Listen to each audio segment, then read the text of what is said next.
Hi guys, Jurassic Junkie here and welcome to the Friday Night Run.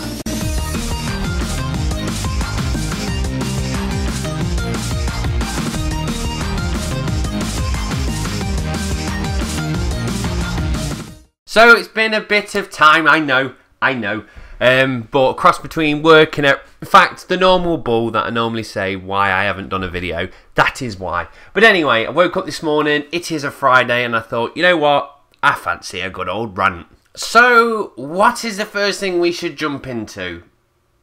That's correct, EA! So most people have seen already in the news that Visual Games has now been axed by the evil corporation that is EA, Electronic Arts. And I just wanted to put my 2 cents in on it really, because a lot of people was like saying, oh, you know what I mean, they're just killing all these studios, and at the end of the day, yes, it's a corporation that needs to make money, and if something's not performing, they get rid of it. But the thing is, EA is a company that is actually making heavy profits, and it feels like when they cut a studio, it's not because it's not performing and making money, it feels like it's not performing to their standard. And a few people have been saying, oh, well, this feels like it's attack on single player. And I don't think it is. It is to a degree, but I'll jump in and then give you my 2 cents. So first of all then, EA is known for being a publisher. They do develop games themselves, but EA was formed in 1982 by a gentleman by the name of Trip Hawkins, which is the most skateboard name I've ever heard. But nonetheless, back in 1982, they was actually making games, well, Trip was.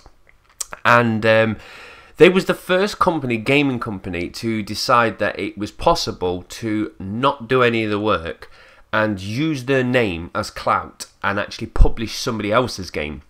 So that kind of set forth the entire developer and publisher. Developer makes the game, publisher chucks the money at it, puts a couple of adverts out, uses their name as clout and gets the game out there. And EA have been incredibly successful from doing this. They was the pioneers, they was the first to do it, and they are where they are today from this.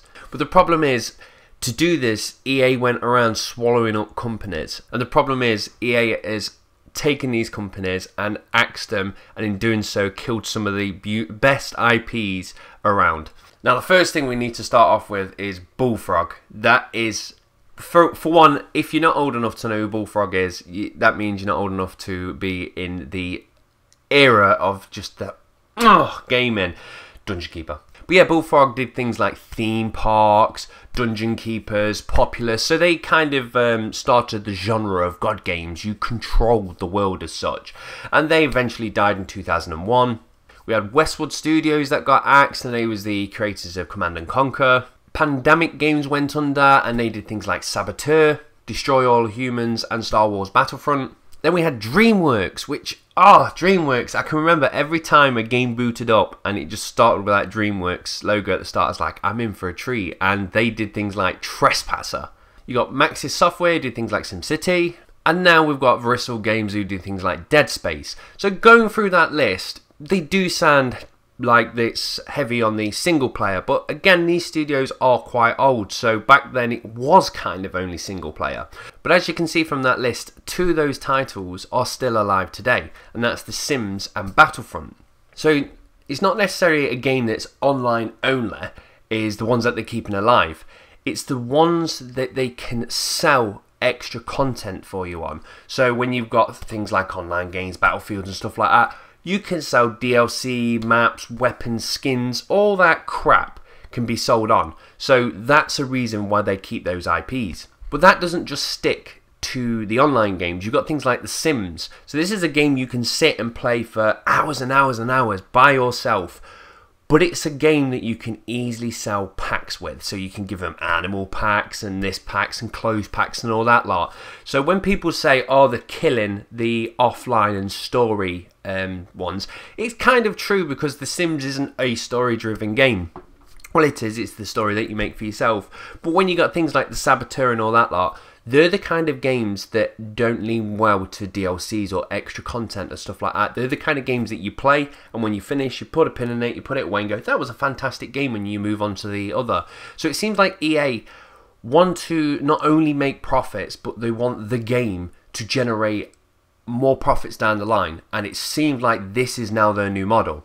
So even if we go onto EA's own official website and just have a look at the actual featured items, and we can already see a pattern. We've got Anthem that can have DLC, Battlefront with DLC, Sims that can be DLC, Need for Speed DLC, Sims Cat and Dogs, which is already DLC, FIFA, which is not necessarily DLC, it's the weird packs that they get, so we'll put it as a microtransactions, so therefore the sports games all fall into that category.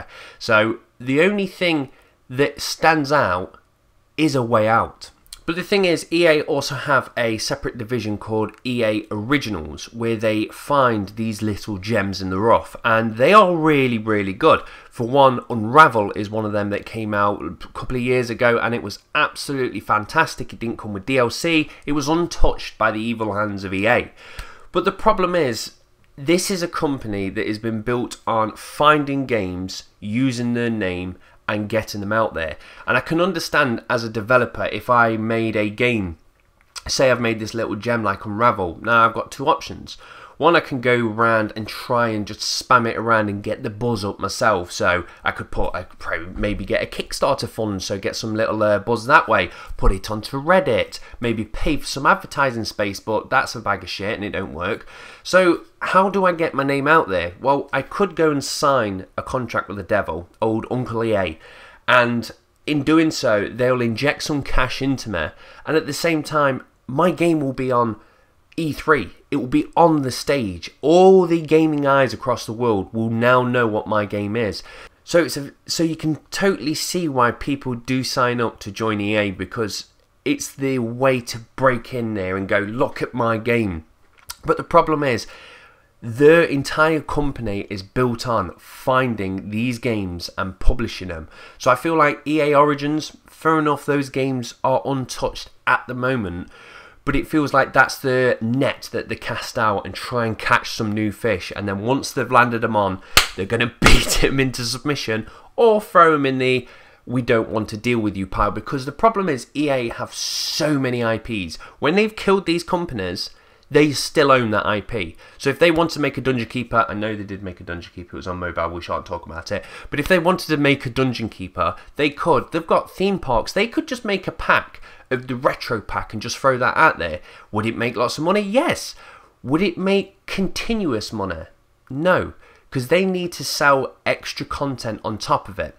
But the thing is, we could just sit there and bash EA and say they're the only ones doing it, but the problem is, EA is so big and so powerful, the other publishers take note. So it does feel like quite a long time ago this happened, but at one point we was subjected to online passes, which was a way for them to continuously get money off us.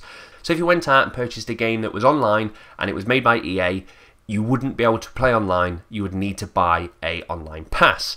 And luckily enough, everyone kicked off and it died a death.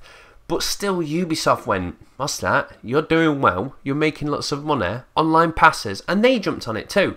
So the problem is, the other publishers are listening to EA's actions, and if EA tends to do a lot of heavy DLC and cutting off the fat, if you will, I believe some publishers will also follow suit.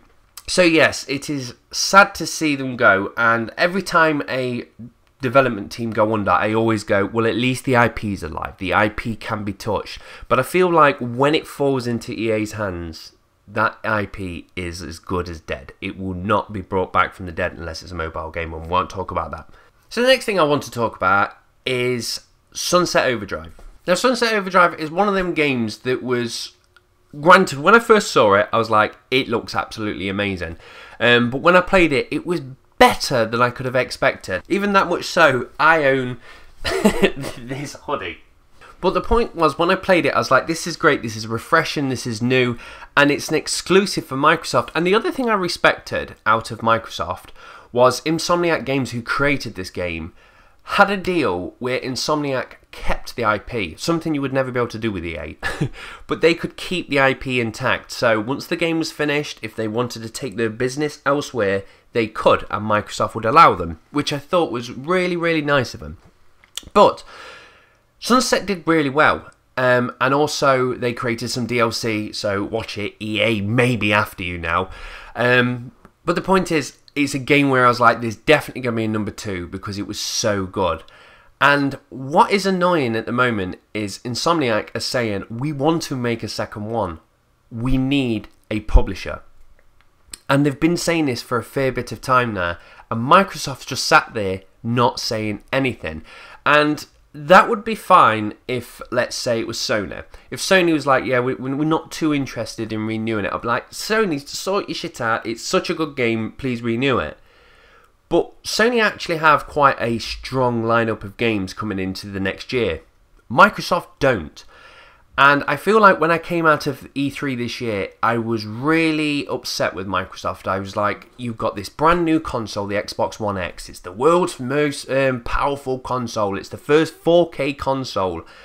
And you're selling it with nothing. You've got no exclusives. They keep saying we're remastering this and all these new games that are coming out can be upgraded to 4K, but you've got no brand new original titles to go, just look at the power, look what we can do. And Sunset Overdrive would have been a cracking title for them to do.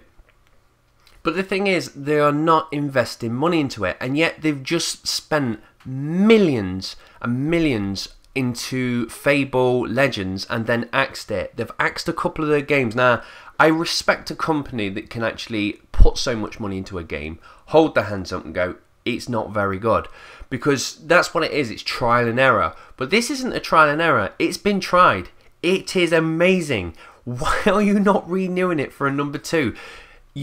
They could take their business elsewhere, and the problem is they may do. So Microsoft, you're lacking in your exclusives at the moment.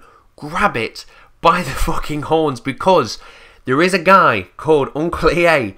He likes games that make DLC. He loves to get these contracts signed. That means the IP will be dead if it's not successful after its launch. So the chances are, if you don't grab it, EA will. And then this will be the last Sunset Overdrive. So Microsoft, just sort your shit out. Please get this game. So that's me done and dusted. As you can see, the camera's just moved. I'm being flashed because it's saying battery dying, and I'm also halfway through editing this when I decided to cut a part of it.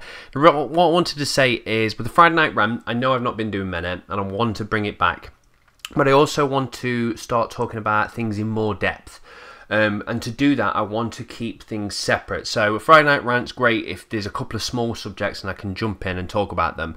But I want to start doing deep dives where I take a topic and I actually talk into it in depth and only on that one subject. So I started talking about something just a minute ago. I've cut it. It wasn't very good. I kind of glanced over it.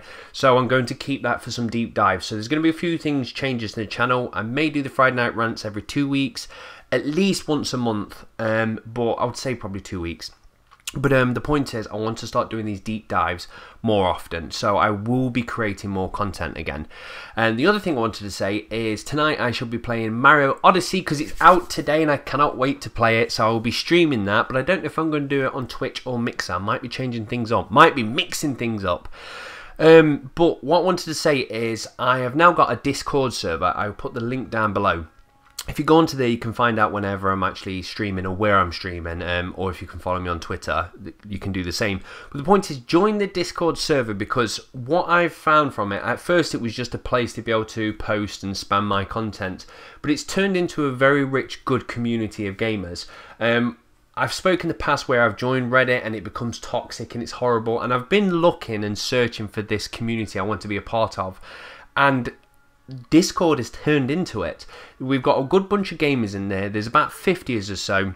Not everyone's always chatting, but the point is, if you want to have a chinwag with some good gamers, check the Discord link below, come and have a talk to us, or you can just completely ignore me and chat with the other guys, but it's a very good place to have a chat about games and also find out when I'm streaming next. So that's going to be me and dusted, done and dusted even, and I shall check.